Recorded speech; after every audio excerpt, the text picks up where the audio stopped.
Hello guys, welcome to back guys my YouTube channel. आप देख रहे हो कृष्णा फेयर फाइल्स को। तो आज हम बात करेंगे महाभारत की बात पे, कुछ ऐसी गहराई पे जाकर देखेंगे कि कैसे यादव वंश का अंत हुआ था। क्या उन पे हमला हुआ था या फिर उनने किसी जंग में वो हार गए थे और उनको देश से हारा अलग कर दिया था। तो हम इसी टॉपिक पे आज जानेंगे। तो दोस्तों, सबसे पहले हमारे चैनल को लाइक एंड सब्सक्राइब जरूर कर देना और कमेंट भी जरूर बताना कि अगली वीडियो हम किस टॉपिक पे बनाए।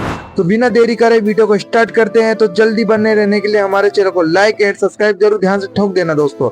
तो चलो वीडियो करते हैं बिना देरी की स्टार्ट।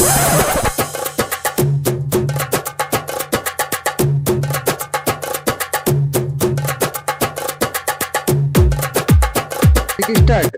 महाभारत का युद्ध खत्म हो चुका था, कौरवों का अंत हो गया था और पांडव हस्तिनापुर के राजा बन चुके थे।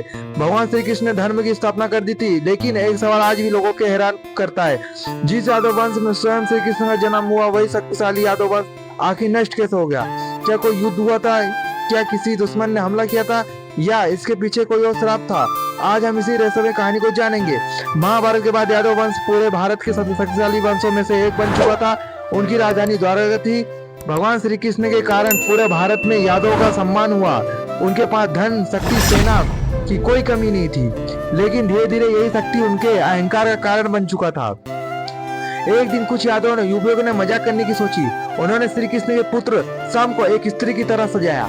फिर उसे लेकर कुछ महान ऋषियों के पास गए। युवकों ने हंसते हुए पूछा, ये ऋषियों बताइए, इस स्त्री को पुत्र होगा या पुत्री? ऋषियों समझ गए कि उनका मजाक उड़ाया जा रहा है। वे क्रोधित हो गए। उन्होंने कहा, इसके पेट से ना पुत्र निकलेगा और ना पुत्री। इसके पेट से लोहे का मुसल निकलेगा और वही तुम्हारे पूरे यादव वंश को विनाश का कारण बनेगा। युवकों की तुरंत हंसी बंद हो गई। कुछ समय बाद ऋषियों की बात साबित हुई। सांब के पेट से लोहे का एक मुसल निकला। यादव डर गए। उन्होंने उस मुसल को पीसकर उसका चूर्ण समुद्र में फेंक दिया। उन्हें लगा कि अब खतरा खत्म हो गया, लेकिन नियति के कुछ और ही चाहती थी। समुद्र किनारे जहां वे चूर्ण फेंका गया था, वहां एक एरक नाम की घास उगने लगी। वही घास आगे चलकर विनाश का कारण बनी। कई वर्षों बाद यादवों के बीच झगड़े बढ़ने लगे। अहंकार और क्रोध ने उन्हें घेर लिया। एक दिन यादव प्रवास क्षेत्र में एकत्र हुआ। वे उत्सव मनाया जा रहा था। कई लोगों ने मदिरा पी ली। धीरे धीरे बहस शुरू हुई। बहस झगड़े में बदल गई और झगड़ा भयंकर युद्ध में बदल गया। क्रोध में यादव ने समुद्र किनारे उगी हुई एक एरक घास को उखाड़ लिया। लेकिन जैसे ही उन्होंने घास को हाथ में लिया, वे लोहे के डंडे जैसी कठोर हो गई।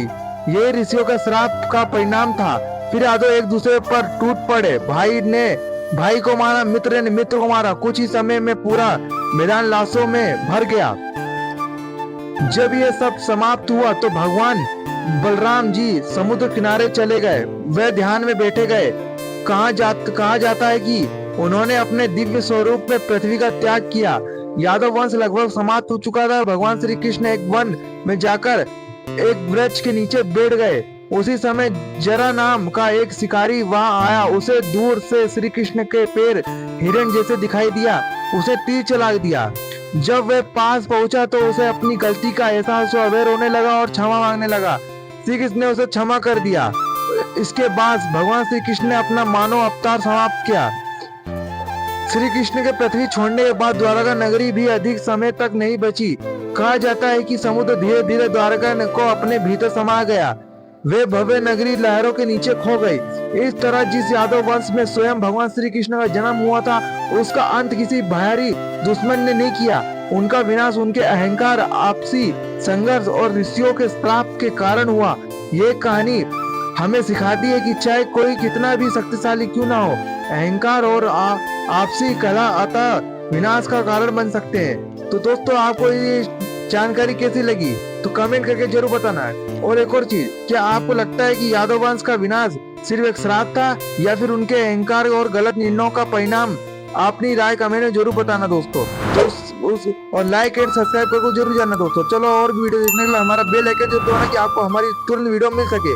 तो वीडियो करते हैं एंड।